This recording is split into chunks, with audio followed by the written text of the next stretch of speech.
Question 1. What should the driver of the car approaching the crossing do?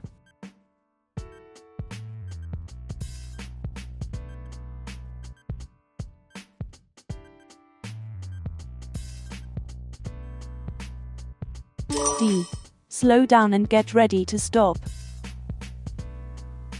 Look well ahead to see whether any hazards are developing. This will give you more time to deal with them in the correct way. The man in the picture is clearly intending to cross the road. You should be traveling at a speed that allows you to check your mirror, slow down and stop in good time. You shouldn't have to brake harshly. Question 2. What advice should you give to a driver who has had a few alcoholic drinks at a party?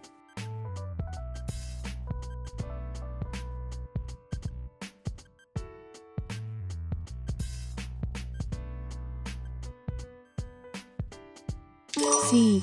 Go home by public transport. Drinking black coffee or waiting a few hours won't make any difference. Alcohol takes time to leave the body. A driver who has been drinking should go home by public transport or taxi. They might even be unfit to drive the following morning. Question 3. What can you do to help prevent tiredness on a long journey?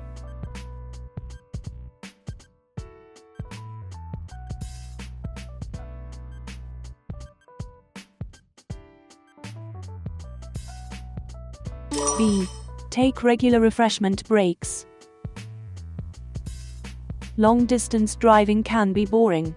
This, coupled with a stuffy, warm vehicle, can make you feel tired and sleepy. Make sure you take rest breaks to help you stay awake and alert.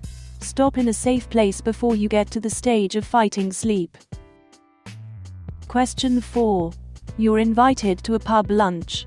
What should you do if you know that you'll have to drive in the evening?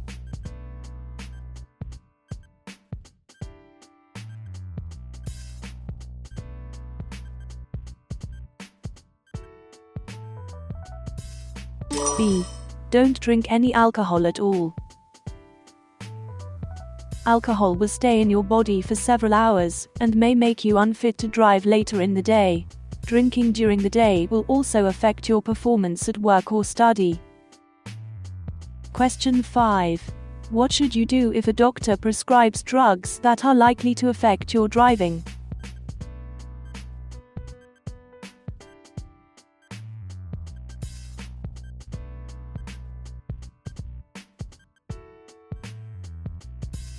C. Get someone else to drive. You shouldn't drive if you're taking medicine that could cause you to feel drowsy at the wheel. Ask someone else to drive or, if that isn't possible, find another way to get home. Question 6. Where would you expect to see these markers?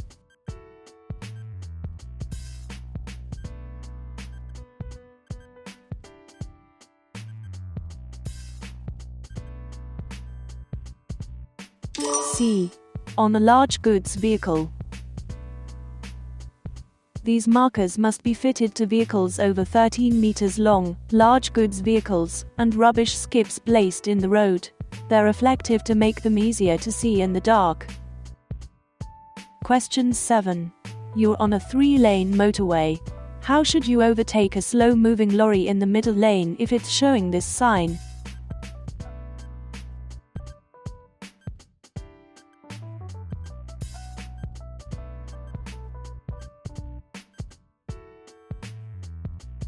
D. Approach with car and overtake on the left of the lorry. This sign is found on slow-moving or stationary works vehicles. If you wish to overtake it, do so on the left, as indicated. Be aware that there might be people working in the area. Question 8. When should you use hazard warning lights?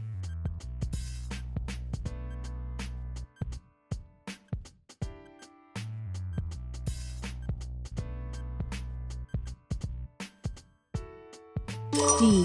When your vehicle has broken down and is causing an obstruction. Hazard warning lights are an important safety feature and should be used if you've broken down and are causing an obstruction. Don't use them as an excuse to park illegally. You may also use them on motorways to warn traffic behind you of danger ahead. Question 9. How should you drive or ride in areas with traffic calming measures?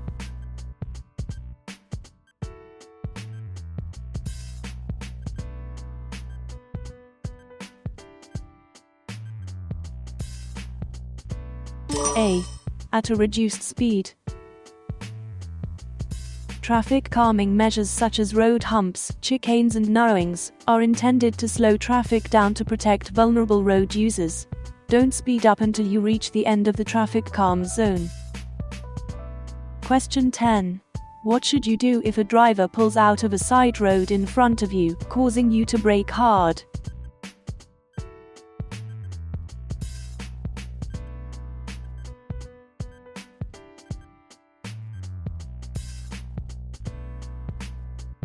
A. Ignore the error and stay calm. Be tolerant if a vehicle emerges and you have to brake quickly. Anyone can make a mistake, so don't react aggressively. Be alert where there are side roads and be especially careful where there are parked vehicles, because these can make it difficult for emerging drivers to see you. Question 11. You take some cough medicine given to you by a friend. What should you do before driving your car?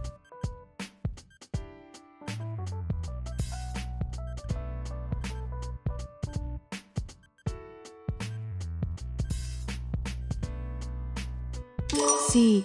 Check the label to see if the medicine will affect your driving. If you've taken medicine, never drive without first checking what the side effects might be. They might affect your judgment and perception, and therefore endanger lives. Question 12. You need glasses to read a vehicle number plate at the required distance. When must you wear them?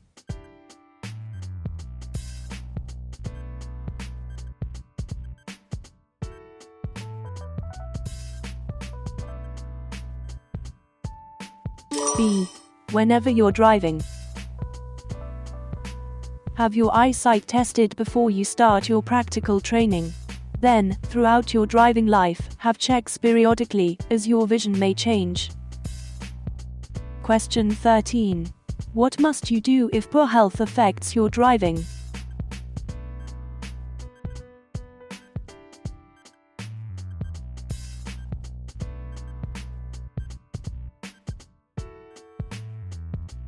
D. Inform the licensing authority. You must tell dvla, or dva in Northern Ireland, if your health is likely to affect your ability to drive. The licensing authority will investigate your situation and then make a decision on whether you're fit enough to drive safely. Question 14. What should you do as you approach this overhead bridge?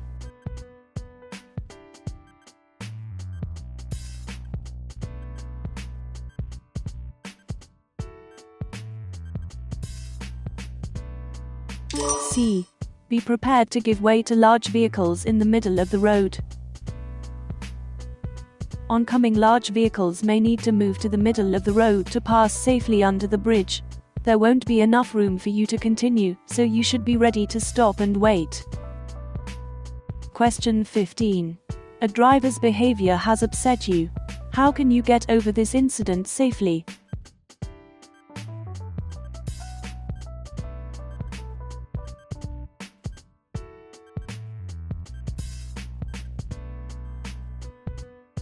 A. Stop and take a break.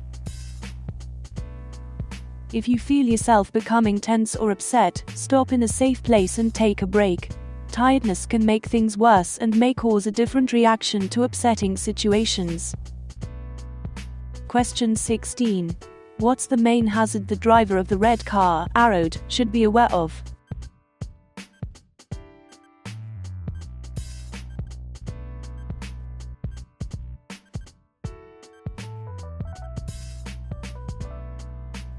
C. The bus may move out into the road. If you can do so safely, give way to buses signaling to move off at bus stops. Try to anticipate the actions of other road users around you. The driver of the red car should be prepared for the bus pulling out. As you approach a bus stop, look to see how many passengers are waiting to board. If the last one has just got on, the bus is likely to move off. Question 17. Which type of glasses would make driving at night more difficult?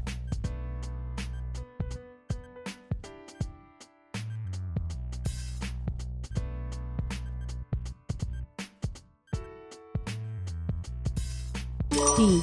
Tinted.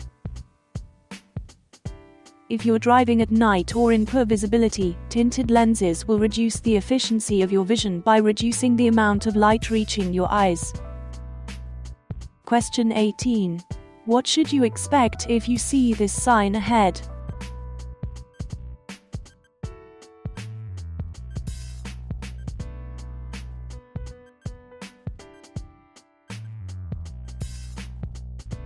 C. The road will bend sharply to the left. This sign indicates that the road will bend sharply to the left. Slow down in plenty of time and select the correct gear before you start to turn. Braking hard and late, while also sharply changing direction, is likely to cause a skid. Question 19. You're about to drive home. What should you do if you feel very tired and have a severe headache?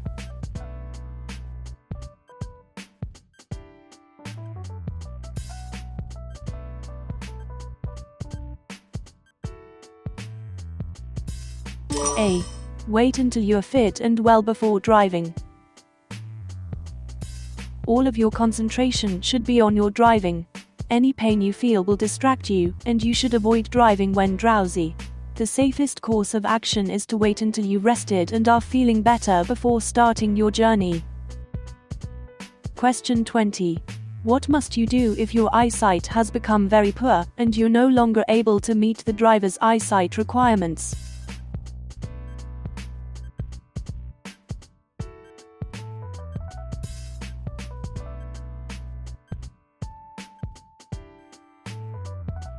A. Tell the driver licensing authority. Having very poor eyesight will have a serious effect on your ability to drive safely. If you can't meet the driver's eyesight requirements, you must tell dvla, or DVA in Northern Ireland. Question 21. What can seriously reduce your ability to concentrate?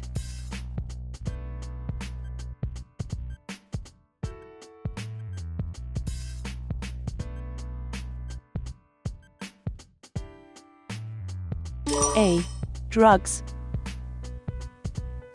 Both recreational drugs and prescribed medicine can affect your concentration. It's also an offense to drive with certain drugs in your body, and a positive test could lead to a conviction. Question 22. You're waiting to emerge at a junction. Your view is restricted by parked vehicles. What can help you to see traffic on the road you're joining?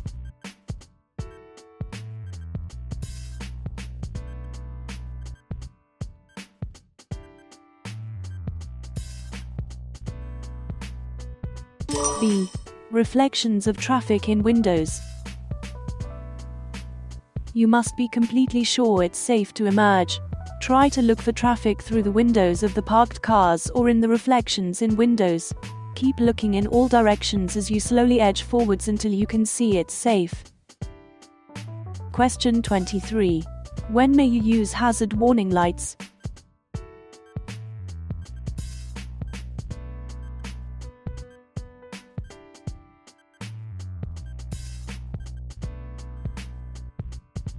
A. When driving on a motorway to warn traffic behind of a hazard ahead. Hazard warning lights are an important safety feature.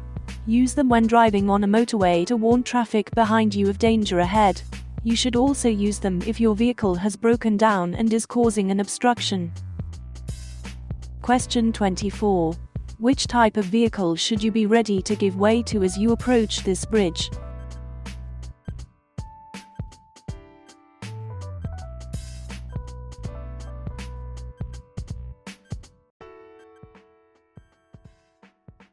B.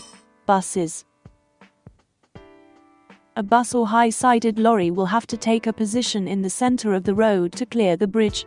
There's normally a sign to show this.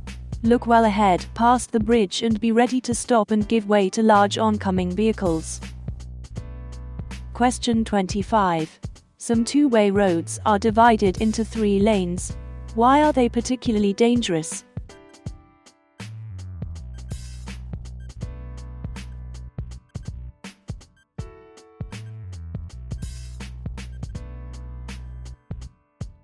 A. Traffic in both directions can use the middle lane to overtake. If you intend to overtake, you must consider that approaching traffic could be planning the same maneuver. When you've considered the situation and decided it's safe, indicate your intentions early.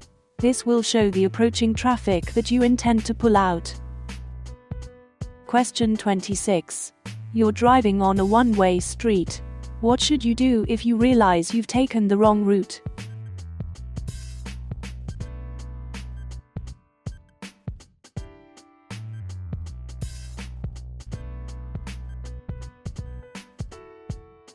C. Continue and find another route. Never reverse or turn your vehicle around in a one-way street. It's illegal and could even cause a collision. If you've taken a wrong turn, carry on along the one-way street and find another route, checking the direction signs as you drive. Stop in a safe place if you need to check a map. Question 27. What should the driver of the grey car be especially aware of?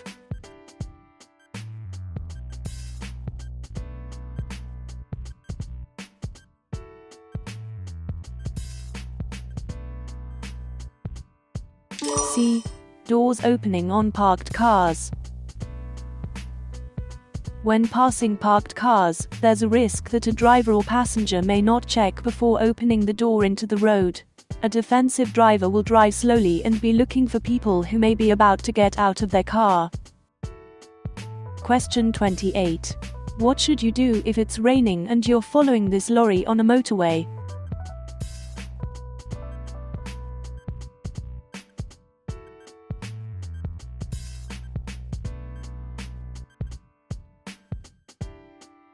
D. Be aware of spray reducing your vision. The usual 2-second time gap increases to 4 seconds when the roads are wet. If you stay well back, you'll be able to see past the vehicle. Be out of the spray thrown up by the lorry's tires. Give yourself more time to stop if the need arises. Increase your chances of being seen by the lorry driver. Question 29. You're traveling on the motorway. How can you lower the risk of a collision when the vehicle behind is following too closely?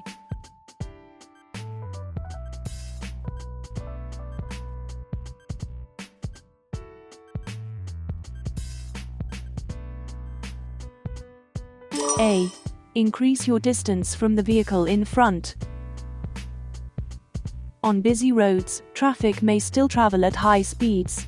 Don't follow the vehicle in front too closely.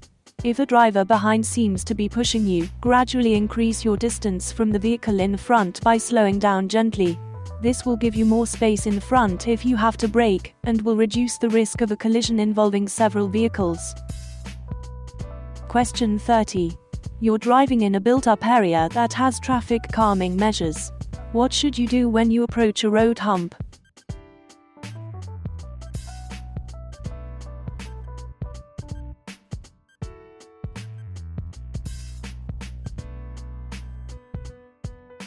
C. Check your mirror and slow down. Many towns have road humps as part of traffic calming measures, designed to slow down traffic. Reduce your speed when driving over them. If you go too fast, you could lose control or damage your car. Look out for pedestrians or cyclists while you're driving in these areas. Question 31. Where is your vehicle most likely to be affected by side winds?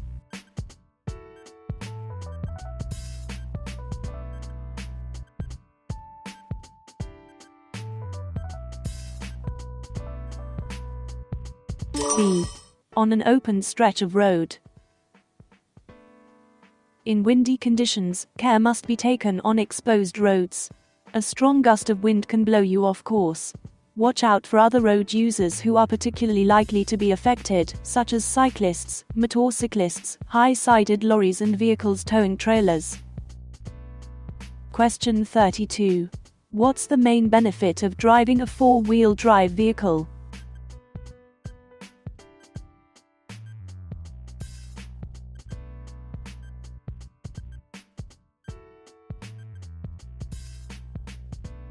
A. Improved grip on the road. By driving all four wheels, the vehicle has maximum grip on the road. This grip is especially helpful when traveling on slippery or uneven surfaces. However, having four-wheel drive doesn't replace the skills you need to drive safely. Question 33. You're driving a vehicle that has anti-lock brakes. How should you apply the foot brake when you need to stop in an emergency?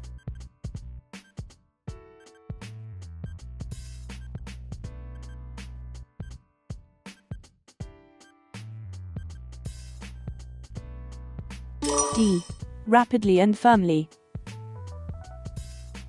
You may have to stop in an emergency due to a misjudgment by another driver or a hazard arising suddenly, such as a child running out into the road.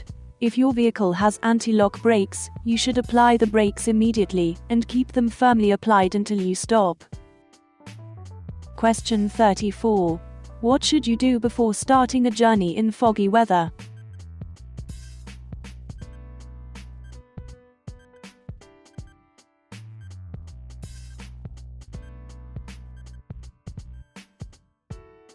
C. Allow more time. Don't venture out if your journey isn't necessary. If you have to travel and someone is expecting you at the other end, let them know that you'll be taking longer than usual for your journey. This will stop them worrying if you don't turn up on time, and will also take the pressure off you, so you don't feel you have to rush. Question 35. You're driving along a wet road. How can you tell if your vehicle's tires are losing their grip on the surface?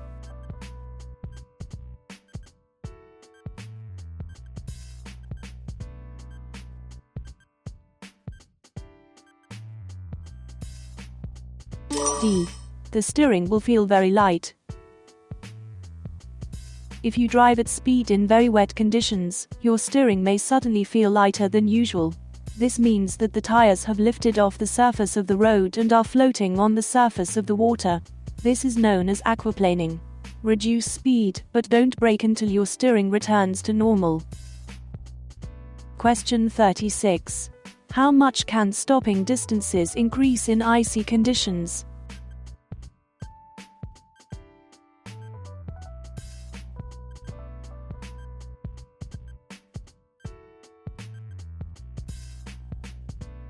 D.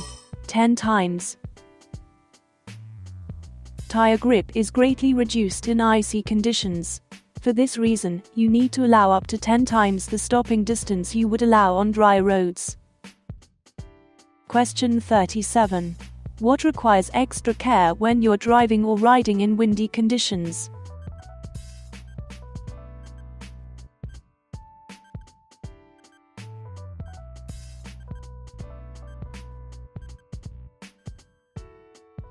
D. Passing pedal cyclists. Always give cyclists plenty of room when overtaking them. You need to give them even more room when it's windy. A sudden gust could easily blow them off course and into your path. Question 38. You're about to start a journey in freezing weather. What part of your vehicle should you clear of ice and snow?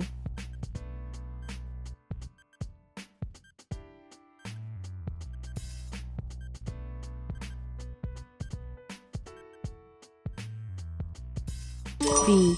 The windows.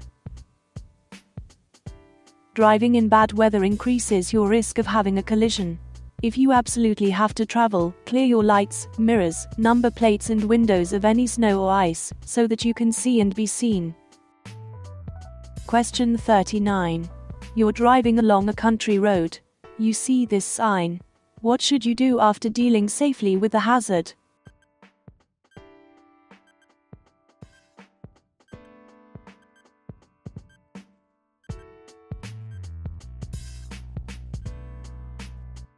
D. Test your brakes. If your brakes have been thoroughly soaked, you should check that they're working properly before you build up speed again. Before you do this, remember to check your mirrors and consider what's behind you. Question 40. What should you do when you're using a contraflow system?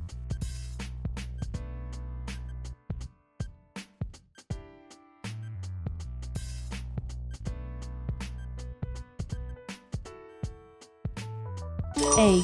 Choose an appropriate lane in good time. In a contraflow system, you'll be traveling close to oncoming traffic, and sometimes in narrow lanes. You should get into the correct lane in good time, obey any temporary speed limit signs, and keep a safe separation distance from the vehicle ahead. Question 41. You're about to go down a steep hill. What should you do to control the speed of your vehicle?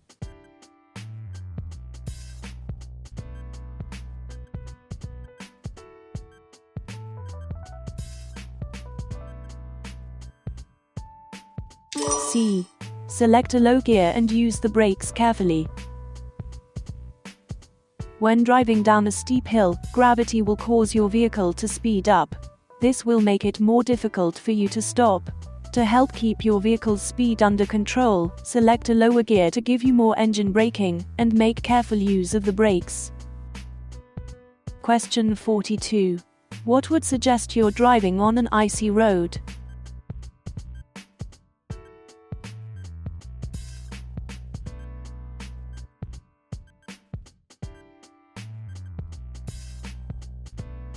B. There's less tire noise. Drive extremely carefully when the roads are icy. When traveling on ice, tires make virtually no noise, and the steering feels light and unresponsive. In icy conditions, be very gentle when braking, accelerating and steering. Question 43. You're driving in freezing conditions. What should you do as you approach a sharp bend?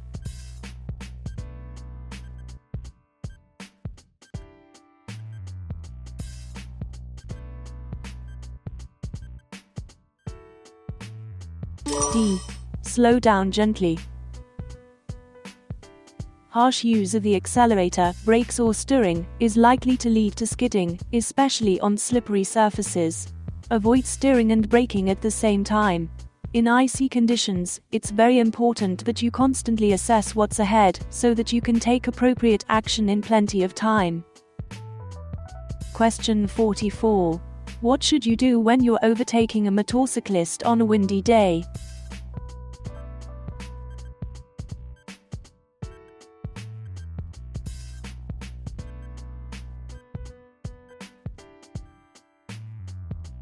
C. Pass widely. In strong winds, riders of two-wheeled vehicles are particularly vulnerable. When you overtake them, allow plenty of room. Check to the left as you pass to make sure they're safe. Question 45. How should you use anti-lock brakes when you need to stop in an emergency?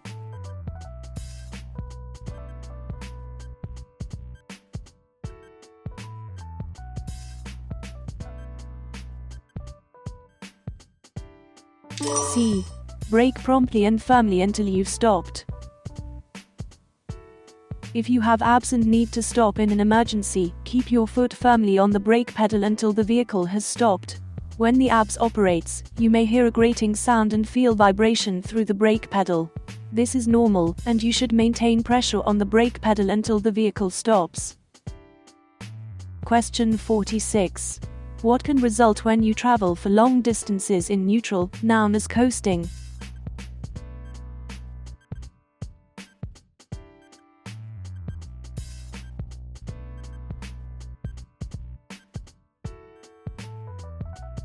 C.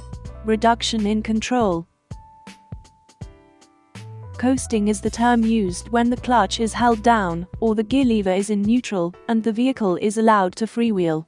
This reduces the driver's control of the vehicle. When you coast, the engine can't drive the wheels to stabilize you through a corner, or give the assistance of engine braking to help slow the car. Question 47. What lights should you use when you're driving on a wet motorway and vehicles are throwing up surface spray?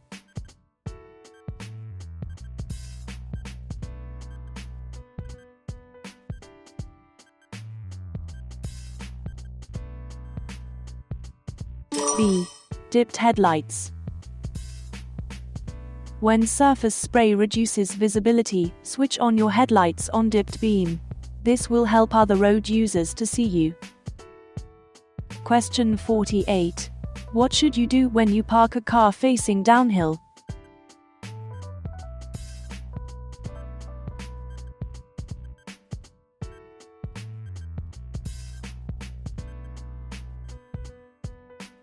A. Turn the steering wheel towards the curb. Turning the wheels towards the curb will allow them to act as a chock, preventing any forward movement of the vehicle.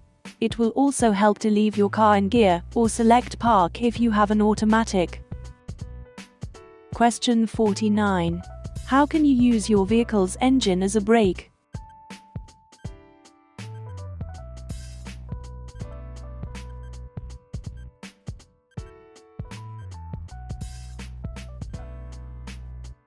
A. By changing to a lower gear. When driving on downhill stretches of road, selecting a lower gear gives increased engine braking. This will prevent excessive use of the brakes, which become less effective if they overheat. Question 50. What's the main cause of skidding?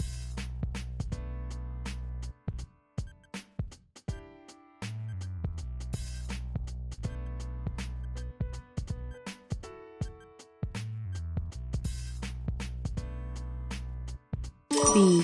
The driver. Skidding is usually caused by driver error.